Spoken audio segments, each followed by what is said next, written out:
Welcome to Students Helping Students. My name is Matthew, a student assistant here on campus at the Student Employment Center. My name is Chloe, and I also work in student employment. And today we're going to be talking about networking. So you may be wondering, what exactly is networking? Well, as defined by Investopedia, networking is the exchange of information and ideas among people with a common profession or special interest. Essentially, networking is making connections with people in whatever field of work or study you may be in and using those connections after you've made it to advance your career. For example, a friend of mine worked at ISU in the Office of Student Life for a lot of her time in college. A woman that worked in the office, not necessarily her superior, but she was her colleague, got to know my friend and got to know what she wanted to do with her degree after she graduated. After my friend had graduated, the woman she worked with sent her a link to a full-time position that was available here on campus. She gave her a letter of recommendation, and my friend ended up getting the job. The connection my friend had made during her time in college ended up hugely benefiting her once she graduated. A lot of the time, networking may end up being the way that you get a job in the future. While you should absolutely prepare yourself to be ready to get the job based on your own skills and merit, sometimes the extra push of who you know might be what you need to get the job you want. The earlier you start your networking efforts, the longer your list of connections will grow, and you may have an easier time getting a job once you graduate. Networking is important because as a college student, you're in a constant state of preparing yourself to enter the workforce once you graduate. One of those steps of preparation needs to be making connections that can help you find a job. Networking achieves this and increases your chances of success after college. And networking isn't only helpful after college, it can help you while you're in college as well. Making a connection with a professor or knowing the right person from a class can help you get an on-campus job, which would help you network even more. Everything you do to enhance your networking capabilities goes a long way towards furthering your career development in the future. By making these connections and getting your name out there and knowing the right people, you're giving yourself and your career a chance to develop before it's even officially started. Every time you utilize your own networking skills, you further your career development. How do you network? I remember when I was a freshman, we had a speaker come to my Business 100 class and talk to us about being professional, getting a LinkedIn, and the importance of networking. And while it was a good presentation, I still found myself as confused as to what networking actually was. What does it look like? How can I do it? The answer is actually that networking can look like a lot of things. Networking, for one, is establishing a professional connection with somebody in your field of work. Let's say your field of work is being a teacher.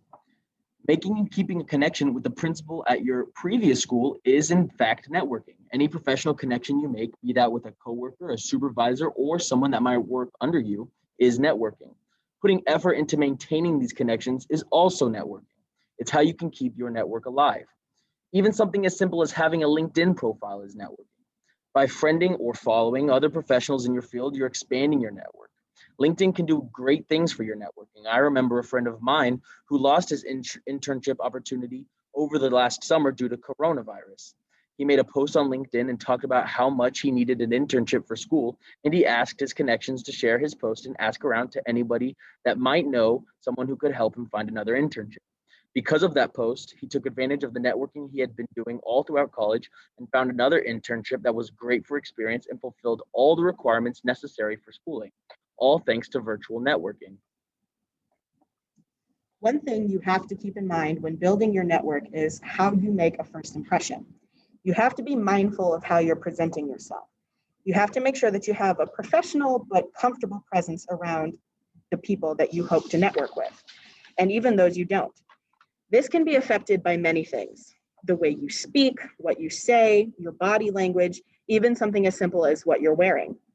While you shouldn't be on edge all of the time, worried that you might slip and make someone uncomfortable, you still need to be mindful of the way that you're presenting yourself and the vibes you're giving off to the people around you. They may end up being potential networking connections. And these guidelines don't only apply to in-person networking. Many potential employers and potential connections exhaustively look into a person's social media account.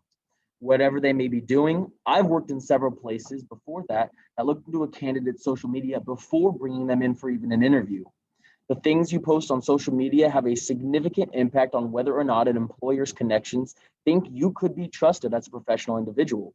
Whether that's an offensive political post or an inappropriate joke, people take these things into consideration in the hiring process, and even more personal posts. While that video of you dancing at a party or the picture of you and your friends having fun at a bar might be fun for you and your friends, anyone looking at that through social media or through a professional lens might see some of that stuff and it might go against you in the future. When you get to a certain point in your life, you may have to be more mindful about what you post on social media, which isn't to say you can't have fun, but you need to think before posting pictures and videos and all these means and ask yourself, could this possibly affect my future jobs? A few slides ago, we mentioned how networking can enhance your career development. You may be asking yourself, what is career development? Put simply, career development is the ongoing progression of your career through job experience, exposure to the knowledge and practices gained during your employment, and the contacts you make through networking to continually advance your career. By beginning to network in college, your career development starts early. Now you might wonder, how does networking improve career development? So in most jobs, the impetus of career development will fall on your shoulders as the individual. While many employers will offer opportunities for career development, it is still primarily up to you as the worker to take advantage for those opportunities. For example, we work in the Career Center, which means we have access to all of the Career Center's resources, which we will go into depth later on. While there is no requirement for us to take advantage of them, we still do because of the things we have access to will help us later on in our careers. While many other workplaces offer career development opportunities, some don't. Networking is a tool all individuals have at their fingertips because it is up to you to do your own networking. Networking is a fantastic way to create contacts at current and previous jobs to stay in contact with to use. For example, let's say that you worked at Menards for a time, and a few years after leaving the job, you want to use your manager as a reference on a job application. If you have been properly networking and staying in contact with your old employers, using them as a reference shouldn't be any problem at all. If not, using them as a reference may pose multiple problems. For instance, they might no longer work at Menards. If it's been a while, they might not remember your time there. They might not remember that you worked there at all. Keeping in contact with previous employers keeps you up to date on information you may need in applying for future jobs. Proper networking is the way to acquire this information. Now, networking can make a world of difference as a college student. Networking as a college student gives you the opportunity to begin expanding your professional portfolio earlier than you would if you waited until after you graduated. By getting an early start on your connections, you're broadening the list of people you know and you might be able to use as possible connections in the future. Another way that networking makes a difference in college is that it helps you get more comfortable with the idea of networking as a practice. Being extroverted and putting yourself out there to make connections does not come easily for everyone. You might feel awkward or anxious about speaking to people you don't know, especially if you're having to sell them on your skills and the kind of worker that you are. Preparing yourself by beginning to network in college will better your chances of becoming a more outgoing, confident adult when the time comes to network as a professional in the workforce. Now, all this information about networking may seem all well and good, but why should you care if you have no way to practice it? Well, there are ways to practice it. ISU offers many different opportunities for you to hone your networking skills, and lots of those opportunities are offered here at the Career Center. Throughout the year, the Career Center is offering many different opportunities for you to begin networking, for you to be as prepared as you can be for your career after graduation, and for you to get advice from professionals who have worked in your field for years. Every fall and spring semester, the Career Center hosts the Career Fair. The Career Fair is a huge gathering of students from ISU and businesses in the surrounding areas and in Indiana. And the businesses come and set up a small table with information about their company and whatever it is that they do professionally. Some of them will have information set up about possible job opportunities, internship opportunities that they might need a student to fill, and what they're looking for. Most of all, they're looking for juniors and seniors, but freshmen and sophomores should definitely still take advantage as it's a great networking opportunity. Students should be dressed in their best business or casual attire and go from table to table making connections and looking for possible job opportunities. The connections that you make at a career fair could very well end up being the connections that help you get your first job after graduation. Every fall and spring, a general career fair is hosted, open to all students of all majors. However, there are also more specific career fairs hosted during the semester that might be more specific to the college you're in. For example, if you're an exercise science major, you might find better, more tailored connections at the Health and Human Services Career Fair. If you're a crim major, you might have a better time of networking at the Criminology Career Fair. While there are more specific career fairs like these two, not every college at ISU offers these. So be sure to come to the career fair for all majors either way. The Career Center is home to ISU's 4 career coaches. While they all have different focuses and cater to different students, each of them has the same general goal: to help students with their career. Students can schedule one-on-one meetings with the career coach that serves their college. Darby Sism is the career coach to the College of Arts and Sciences, while Kyle Harris is the career coach to the Scott College of Business and the By College of Education. Megan Kropfelder is the coach to the College of Technology, and Dustin Bryant is the coach to the College of Health and Human Services and the Honors College. Another way the Career Center can offer students of ISU ways to begin preparing to network is by offering resume and cover letter checks. Students can come in and have their personal resume or cover letter looked over and critiqued by one of the Career Center's career peers.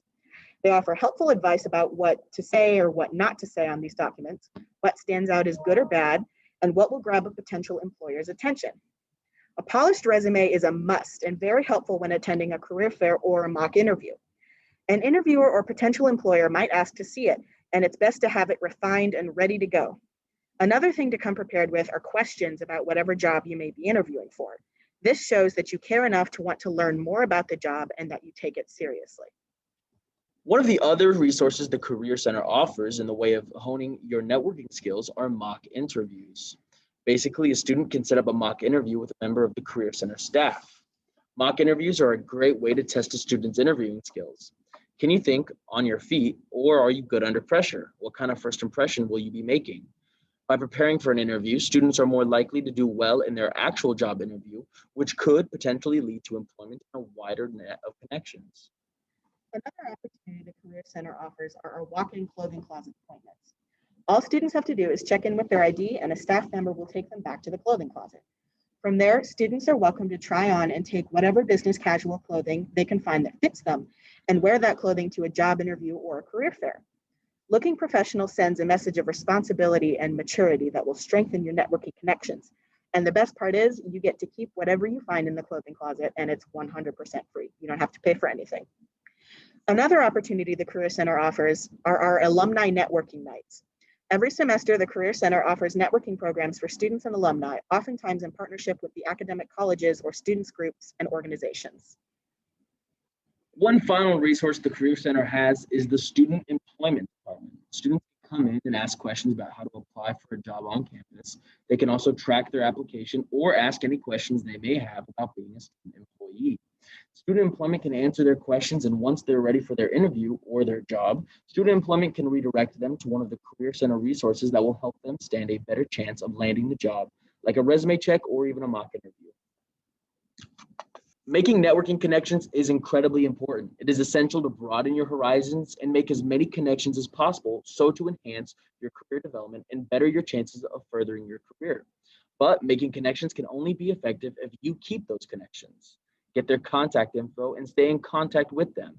Put time and effort into building and maintaining those professional relationships, and when you need to call on them later in your career, they can only benefit you. Thank you guys for joining us today. We love talking to you. Bye. Bye.